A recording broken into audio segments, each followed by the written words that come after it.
Many people in South Dakota either own guns or have shot a gun, and the chances are I've had a blast doing it. Currently, Congress is moving towards policies that restrict and remove the rights for private citizens to be able to own and obtain certain types of guns. Congressional policies like these, if enacted, will remove the rights of private citizens, and these need to be stopped. According to an unknown author in 2012 in the article Constitutional Rights in the publication Harvard Law Review, the Second Amendment of the United States Constitution reads, "A well-regulated militia being necessary to the security of a free state, the right of the people to keep and bear arms shall not be infringed." This really comes down to the voters in America. In the last few years, there's been a few incidences where guns have bared the brunt of the blame. Incidences like Sandy Hook and the Aurora, Colorado movie theater shooting places the blame on guns, where it was really on the mentally unstable shooters. A big problem with this is unaware citizens. According to N. Lund in 2014, in the publication The Second Amendment Foundation, unaware citizens are one of the most detrimental things to the progression of gun rights in America. If people don't know what they're voting on or how things are affecting them, they won't know the severity of things until they're voted into law.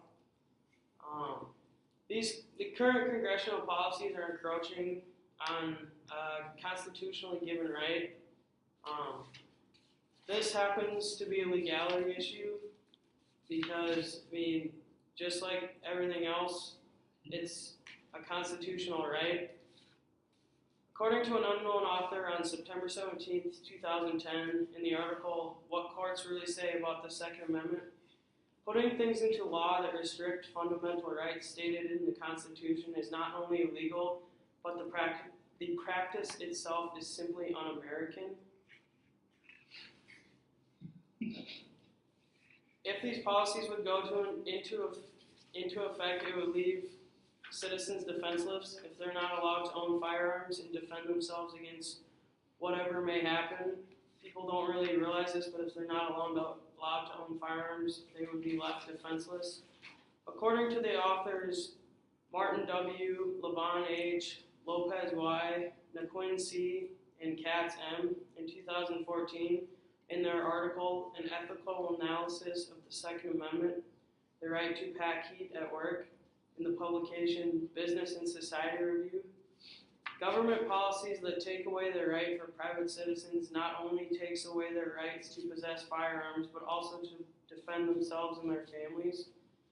The Second Amendment is guaranteed in the Constitution and states that they have the right to bear arms and defend themselves, and policies that restrict or remove this cannot stand.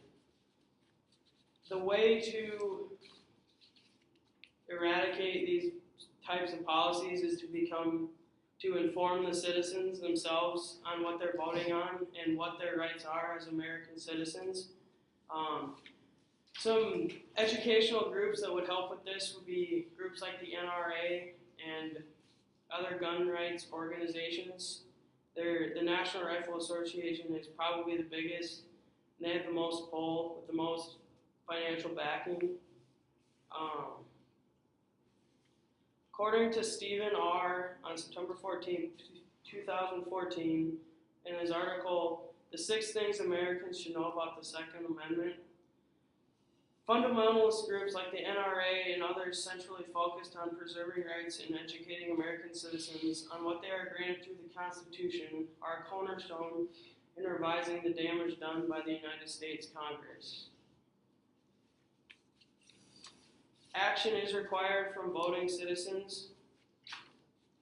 Once they become educated, they have to know who they're voting for and stand up for their rights. Policies like these cannot stand. And once they vote the right people into office and know what their rights are, and that will let Congress know that they are not allowed to take the rights from the people. The Second Amendment is probably, along with the freedom of speech and freedom of religion, really displays American value the most. Just because with the freedom that comes with America, you're allowed to own firearms. And not only is it a freedom, but it's a right. According to an unknown author on October 10th, 2011, in an article titled The Second Amendment, the Second Amendment is not unlike any of the other amendments in the fact that it was fought and died for in the founding of this country. To remove this right to bear arms is just like removing the freedom of speech or religion, and most people would not allow that.